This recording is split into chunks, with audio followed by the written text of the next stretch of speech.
Hello students from the business community, those of you who are doing management, okay, BBA or MBA or maybe statistical analysis studying the BTech. For you this course is meant, okay, you'll be studying what is data, how to classify data and then the most important measures of central tendency. Now let me tell you, ये मैं आपको बता दूँ ये topic ठीक है very first topic है in the unit of syllabus like where you have got subject is nothing but statistics for management. In some universities they call it business statistics or quantitative techniques, quantitative methods, and now the people who are offering MBA analytics, the universities who are offering MBA analytics, okay, or MBA clear or MBA IT, fine.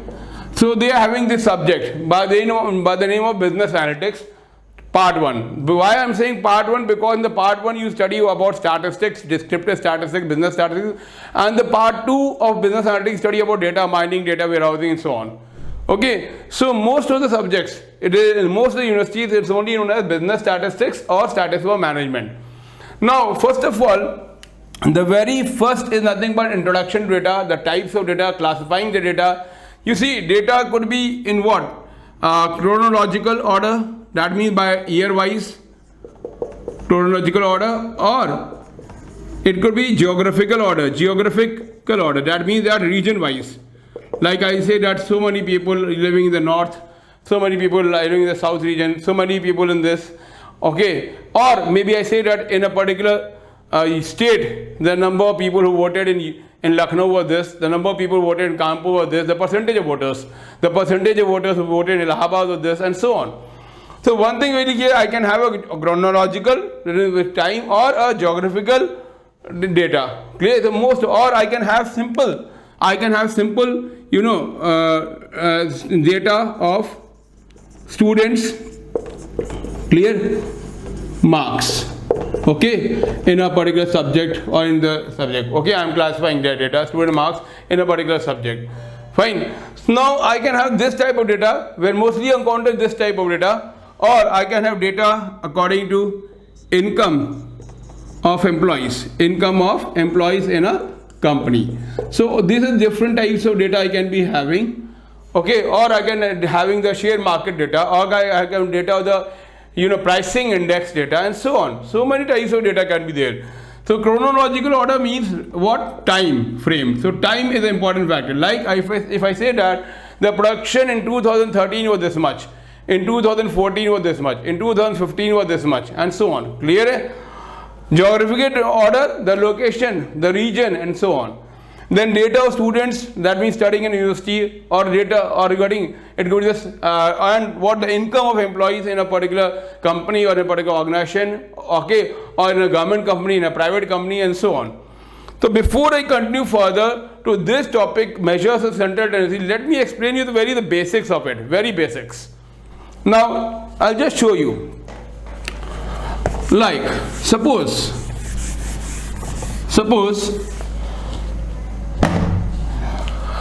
a teacher conducted a small quiz, maybe a small quiz in subject say IT. Okay, so the subject for IT for management or concepts of IT, and the quiz of say maximum 5 marks.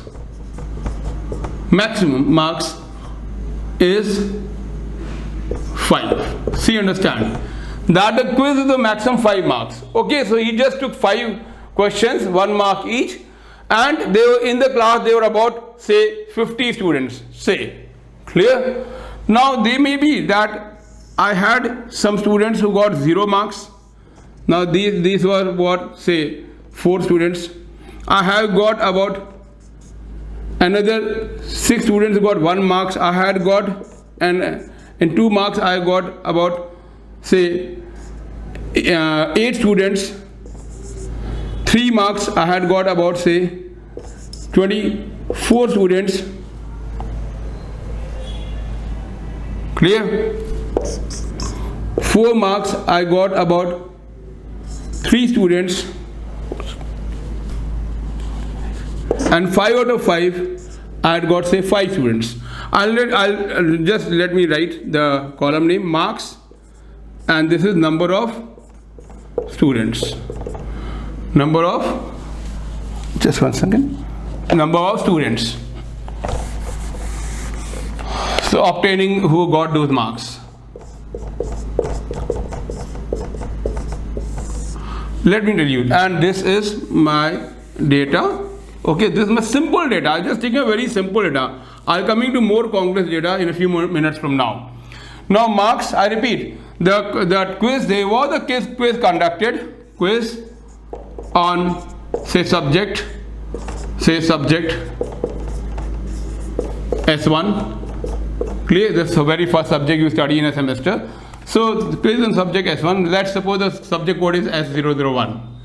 Okay, and the quiz was of what? Maximum marks of the quiz was 5. I repeat, तो देखिए 0 marks पाने वाले 4 students थे, 1 marks पाने वाले 6 students, okay 2 marks पाने वाले 8 students, 3 marks पाने वाले 24 स्टूडेंट्स, 4 मार्क्स पाने के लिए 3 स्टूडेंट्स, 5 मार्क्स पाने वाले 5 students. Now clear? So let's total this student first.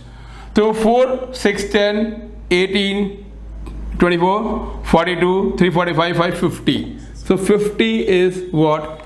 The total number of students which I am showing you, maybe using a separate marker, 50. So the total number of students is 50. Got it? Clear? So I repeat. So 50 is the number of students who are studying in the class. Okay. So this is called as total frequency denoted by symbol F, which is nothing but n equal to 50. Now what is this called as? So this is the data. When I say data, so we can denote it by what? Variable, say marks x, and the number of students is nothing but denoted by the symbol called as frequency. So this is known as frequency. We call it frequency. I'll just tell you frequency, and this is denoted by symbol F, and this is nothing but the class mark. Okay, the mark. So this is denoted by variable x. So for the marks, now this is just simple test of 5 marks. Are you getting it? I can have a test of 100 marks also. I'll take another example in a few minutes from now. तो अभी मैं एक और example लूंगा थोड़ी देर में, जहां मैं थोड़ा मैं डेटा और बड़ा कर दूंगा. क्लियर है? अभी सिंपल डेटा एक छोटा सा क्विज हुआ था 5 मार्क्स का. 0 मार्क्स पाने वाले 4 स्टूडेंट्स थे, 1 मार्क्स पाने वाले 6, and so on. Now I want to say that what is the average, class average, उस क्लास का एवरेज क्या था. तो वो जिस भी क्लास थे, एक मान लीजिए पर्टिकुलर सेक्शन थे, say section, some colleges they have got about, suppose some one particular university they have got 500 students doing MBA or BBA, तो उन्होंने जो है 50 स्टूडेंट्स का एक क्लास बनाया. तो एक पर्टिकुलर क्लास में एक टेस्ट हुआ, तो हमें उस पर्टिकुलर क्लास में जो टेस्ट हुआ, जो 50 बच्चे थे, उसका क्लास एवरेज चाहिए, यानी एवरेज मार्क्स, जिसको क्या बोलते हैं, हमें average marks for the entire class चाहिए, एवरेज मार्क्स. ओके, सो और also known as mean of the data. So mean. Clear है? Fine. Now before I come further, ठीक है, अभी मीन कितने टाइप्स के होते हैं वो भी आपको मैं डिस्कस करूंगा. ये तो मैं सिंपल मीन की बात करूँ, जिसको हम बोलते हैं arithmetic mean. So this mean is known as simple mean, or in also called as arithmetic mean. Arithmetic mean, and we call it short as, short में हम इसको लिखते हैं A.M. arithmetic mean. Clear? ये एक और क्वेश्चन है, भी थोड़ी देर में कराएंगे. Clear? This is another question we will deal with in a few minutes from now. Clear? So what is the class average or the average marks of your entire class in which 50 students are studying? Okay? So very clear. बहुत simple है. So this is what? Now tell me what is this? बताइए. तो ये क्या है? x, और ये क्या है? फ्रीक्वेंसी. ठीक है.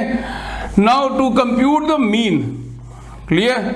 सो अगर मैं सिंपल डेटा दूं, तो simple mean x bar is nothing but x1 plus x2 plus से मान लीजिए n डेटा आपके पास, xn upon, clear, suppose you have got n data plus dot dot dot plus xn upon n. Clear? Okay, for example मुझे मान लीजिए इन numbers का एवरेज करना है, I just explain you this formula also. अभी मैं दोबारा इस फॉर्मूले का एक्सप्लेन करता हूँ। मान लीजिए मुझे 35, 28, ओके, 43, ठीक है, से 45 एंड 29। क्लियर? तो ये मान ली 5 फ्रेंड्स हैं, उनके मार्क्स हैं आउट ऑफ 50। तो ये 5 फ्रेंड्स का ग्रुप है। क्लियर है? ओके, तो एक पहले स्टूडेंट के फ्रेंड के मार्क्स हैं, पहले स्टूडेंट के मार्क्स 35 है आउट ऑफ 50, दूसरे के 28 है, तीसरे के 43 है, चौथे के 45 है, पांचवें के 29। तो इन पांचों जो फ्रेंड्स का सर्कल, इनका एवरेज क्या है? ठीक है, तो ये लोग मिलके पढ़ते, ग्रुप स्टडी करते, तो मान ली इनका एवरेज देखना मुझे, इस छोटे से ग्रुप का एवरेज कितना है। तो एक्स बार क्या होगा? x1, what is x1? 35 plus 28 plus 43 plus 45 plus 29 divide by 5। Number of students क्या है? 5। I repeat, 35 plus 28 plus 43 plus 45 plus 29 divide by 5। तो ये क्या होगा? 35, 28, 63, 43, 106, 29, 145, 45, 151 एंड 20, 180। 180 अपॉन 5 कितना होगा? 36। Clear? Exactly 30. So 36 is the average of this data in which there are 5 data. Clear? So this is called as data without which has got no frequency distribution. तो जब कोई भी frequency distribution नहीं होता है, clear, तो हम इसको बोलते हैं डिस्क्रीट डेटा या ungrouped data. Ungrouped data, I repeat, this called as simple discrete data और डेटा विदाउट एनी फ्रीक्वेंसी। देखिए यहाँ पे कोई फ्रीक्वेंसी, जैसे इस केस में फ्रीक्वेंसी डिस्ट्रीब्यूशन दिख रहा है आपको, यहाँ पे कुछ नहीं है। और अनग्रुप्ड डेटा, सिंपल डेटा जिसको, ठीक है, और अनग्रुप्ड डेटा। क्लियर है? Okay, fine. So for a discrete data, suppose I got n data, x1, x2, x3, x4, x5 and to xn, and the number of data is n. So this is what we call it symbolically as, and this is my data. I repeat, I'm just showing you once more this example. You can note it down. Clear? Fine. देखिए ध्यान से, इसका मतलब एक बात clear हो गया कि x bar for a discrete data or ungrouped data, x by what? Summation. Summation is the symbol used for adding up. xi, I varying from 1 to n upon n. यही तो है कि summation xi का मतलब क्या है? x1, i को 1 रख दीजिए, x1, summation for symbol for summation or adding up. x1 plus x2 plus x3 plus x4 plus xn upon n. तो इसको हम शॉर्ट में ऐसे बोल सकते हैं। Clear? This is called as simple mean और अरिथमेटिक मीन। क्लियर है? Okay, now come to the fine. तो देखिए ध्यान से, तो मीन, अब सवाल होती है मीन हमारे क्या कौन कौन से मीन है। देखिए पहला है आपका, ओके, इससे पहले क्योंकि मैं मेजर्स ऑफ सेंट्रल टेंडेंसी जो बता रहा हूं, ये कौन कौन से मेजर्स ऑफ सेंट्रल टेंडेंसी, ध्यान दीजिए, इसी में बताते हैं। तो पहला सेंट्रल टेंडेंसी है मीन। क्या है? मीन। क्लियर? मैं देखिए क्लासिफिकेशन बहुत अच्छी तरह कर रहा हूँ। उसके बाद देखिए मीडियन, बहुत इंपॉर्टेंट है। आप कई सारे बुक से कई सारे चैप्टर्स पढ़ते हैं तब आता है, और मैं एक सिंपल से एक प्रेजेंटेशन आपको बता रहा हूँ। Clear? Because in some books a lot of confusion also. Clear? Specially clear? तो अब मीन में आपका 2 चीज हो गया, सिंपल मीन जिसको हम बोलते हैं अरिथमेटिक मीन, सिंपल जिसको हम बोलते हैं एएम शॉर्ट में, और आपका एक हो गया वेटेड मीन। वेटेड, अब ये वेटेड मीन बहुत इंपॉर्टेंट है क्योंकि इस वेटेड मीन से ही आपका, ठीक है, सीजीपीए जो आपका सेमेस्टर का सीजीपीए, एसजीपीए जो निकलता है पर सेमेस्टर एसजीपीए, और ओवरऑल ईयर का सीजीपीए, ठीक है, या मान लिया आप 4 सेमेस्टर पढ़ चुके हैं तो उसका सीजीपीए टोटल निकलता है, तो वो वेटेड मीन ही कंसेप्ट। फिर दूसरा है मीडियन, तीसरा है मोड, ठीक है, चौथा है व्हाट, ज्योमेट्रिक मीन जो कि क्लियर, क्योंकि ये अलग है इसको, और पांचवा है आपका हार्मोनिक मीन। क्लियर। इसमें जो सबसे ज़्यादा इंपॉर्टेंट आपके लिए हैं वो आपका मीन है, मीडियन है, मोड है। लेकिन अगर आप बैंकिंग इंडस्ट्री में काम करते हैं, फाइनेंशियल कंपनी में काम करते हैं, तो आपको ज्योमेट्रिक मीन भी जानना जरूरी है, हार्मोनिक मीन भी। स्पेशली जो वाई मैं क्यों कह रहा हूँ जो फाइनेंशियल कंपनी में, क्योंकि वहाँ पे जो होता है ना अमाउंट, ठीक है, तो आपने देखा सिंपल कंपाउंड इंटरेस्ट का फॉर्मूला क्या है। कंपाउंड इंटरेस्ट में आप देखिए तो अमाउंट का फॉर्मूला क्या है, P A is what, principal multiplied by 1 + r upon 100, yes और no, to the power of n। तो देखिए यहाँ पे पावर है n का। तो ज्योमेट्रिक मीन में भी इस टाइप का कंप्यूटेशन ऑफ पावर्स होते हैं, फ्रीक्वेंसीज को पावर किया जाता है। तो इसलिए जहाँ पे आपका फाइनेंशियल डेटा है, तो जहाँ पे आप ये पढ़ते हैं अमाउंट कंपाउंड इंटरेस्ट में, या जब आप आगे चल के फाइनेंशियल मॉडलिंग पढ़ेंगे तो वहाँ पे net present value of a project निकालते हैं, NPV, net present value of a project. और उस प्रोजेक्ट में कई सारे 5 साल तक प्रोजेक्ट चला, तो पहले साल में इतना रुपीस मान लो ROI था, रिटर्न एक्सपेक्टेड प्रॉफिट, दूसरे साल में एक्सपेक्टेड प्रॉफिट X2 है, तीसरे साल में एक्सपेक्टेड प्रॉफिट X3 है। तो वहाँ पे जो कंसेप्ट रहता है वो ज्योमेट्रिक मीन का अप्लाई होता है। तो the people of finance and operations they should know this also as well as this also, clear है।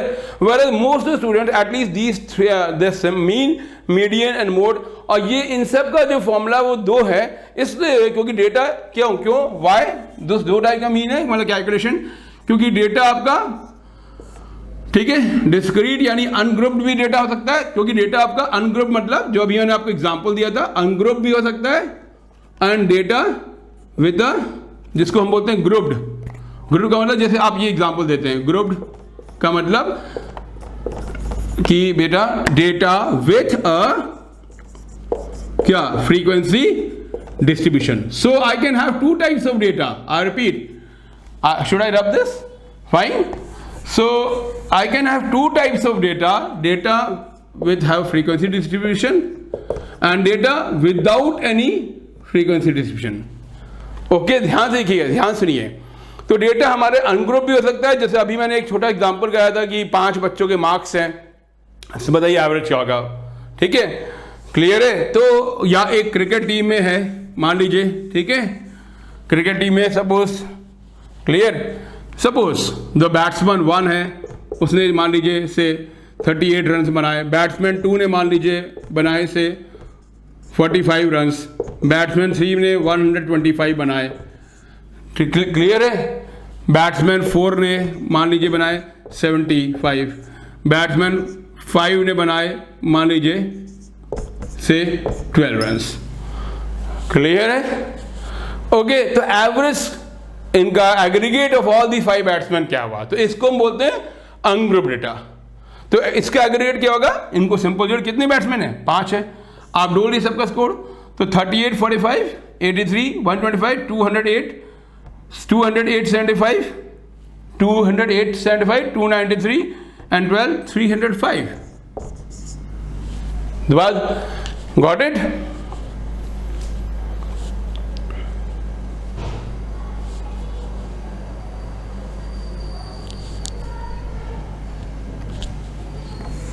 It's, I think 295. Sorry. 275, yeah, 295. Sorry. So 295. This is what? The total. Clear? So what is summation x? The what is in this case? What is the average? बताइए. Average क्या होगा इस case में? X bar is what? Summation x upon n. If I add this, this is nothing but my x. The values of x, which is nothing but the scores of the batsman. So what is summation x? Clear? क्या है summation x? 295. कितने batsman हैं जिन्होंने खेला? 5. तो कितना आ गया? 59. So 59 is the average score of the 5 batsmen who have played. ठीक है, तो ये जो 5 बैट्समैन जो खेले इनका स्कोर क्या है? 59. क्लियर है। अब मैं आता हूं फ्रीक्वेंसी डिस्ट्रीब्यूशन पे, ठीक है। तो frequency distribution for a data which has the frequency distribution, clear, the frequencies are calculated like this. ये आपका एक्स है। तो for a frequency distribution what is the arithmetic mean? तो अरिथमेटिक मीन एक्स बार, जिसको हम बोलते हैं arithmetic mean for a frequency distribution, should I write it, ऊपर मैं लिख देता हूँ फॉर अ फ्रीक्वेंसी डिस्ट्रीब्यूशन और फॉर अ ग्रुप डेटा जिसको बोलते हैं। Simple, I repeat, for a frequency distribution, तो एक फ्रीक्वेंसी डिस्ट्रीब्यूशन का या ग्रुप डेटा का मीन हम कैसे निकालते हैं? तो x bar is what, summation f x upon summation f, जिसको हमने बोला एन, ठीक है, क्लियर। तो summation f x upon summation n, f multiplied by x है, clear, and summation f where here n is nothing but total frequency, nothing but summation f. तो यहाँ पे देखिए ध्यान से, दोबारा मैं आपको समझा रहा हूँ, क्लियर, ध्यान से देखिए, दोबारा इस डेटा को देखिए। ये एक डेटा है जिसमें फ्रीक्वेंसी है, 0 मार्क्स पाने वाले 4 स्टूडेंट्स हैं, नंबर ऑफ स्टूडेंट्स फ्रीक्वेंसी। तो व्हेन आई से जहाँ भी number of workers, number of employees हो, नंबर ऑफ स्टूडेंट्स हो, आर यू गेटिंग इट, समझ, जहाँ भी है, so number of employees having this income, और ये सॉर्ट ऑफ इनकम कैटेगरी हो सकता है, क्लियर है। तो यहाँ पे अब अगर देखा जाए तो समेशन एफ, जिसको समेशन एफ बोलते हैं, टोटल फ्रीक्वेंसी, और एक मिनट, और एन टोटल फ्रीक्वेंसी क्या होगा, जोड़िए, 4 6 10 18 20 42 3 45 5 50। तो समेशन एफ आपका ये रहा। अब ये क्या है, एफ मल्टीप्लाइड बाय एक्स, ऊपर फॉर्मूला न्यूमरेटर में देखिए, sigma of F multiplied by x upon sigma of F, ठीक है, F multiplied by x, what is x, the marks. तो तीसरा कॉलम एक बनाया, और ये है एफ मल्टीप्लाइड बाय एक्स, जिसको डॉट्स का मतलब मल्टीप्लाई। तो चलिए बताइए, एंड इसको थोड़ा सा यहाँ पे लाइन खींच दें ताकि क्लैरिटी हो जाए, ठीक है, विजिबिलिटी क्लियर हो जाए आपको, ठीक है। ध्यान से देखिएगा, 0 मल्टीप्लाइड 4 कितना हो गया, 0, 1 multiply 6 6, 2 multiply 8 16, 3 multiply 24 72, 4 multiply 3 12, 5 multiply 5 25, yes और नो। और क्लास का टेस्ट हुआ था मैक्सिमम 5 मार्क्स का, तो ऑब्वियसली एवरेज कहाँ से आएगा, 0 से 5 के बीच में तो आएगा एवरेज, कोई 5 मार्क्स से ज़्यादा तो कोई टेस्ट था ही नहीं। तो अगेन, तो 0 plus 6 6 plus 6 16 22 22 plus 72 94 94 plus 12 106 and 25 131। तो मीन कैसे निकालेंगे, सिग्मा एफ एक्स, तो ये sigma, and what is this, तो ये आपका 131 ही आपकी वैल्यू किसकी है, सिग्मा एफ इंटू एक्स, दोबारा बोल रहा हूं। तो सिग्मा एफ एक्स कितना हुआ, 131 upon total number of students कितने, सिग्मा एफ 50, क्लियर है। तो ये क्या आएगा, आप निकाल लीजिए, तो 200.62, माई कैलकुलेशन फास्ट, सो एनीवे, इसका मतलब जो क्लास 5 मार्क्स का जो टेस्ट हुआ था, मैक्सिमम 5 मार्क्स का, और 50 स्टूडेंट्स, ठीक है, अपीयर हुए थे, the average marks for the entire class of 50 students in a test which was conducted of maximum 5 marks जो टेस्ट हुआ था, उसका एवरेज क्या है, 2.62, क्लियर है, डन। नाउ ध्यान देखिएगा, क्लियर, गॉट इट, एक बार नोट कर लीजिए अच्छी तरह, दोबारा समझा रहा हूं, फॉर्मूला क्या मीन का, for a sigma F into x upon sigma F, F multiplied by x, 0 into 4 0, simple है।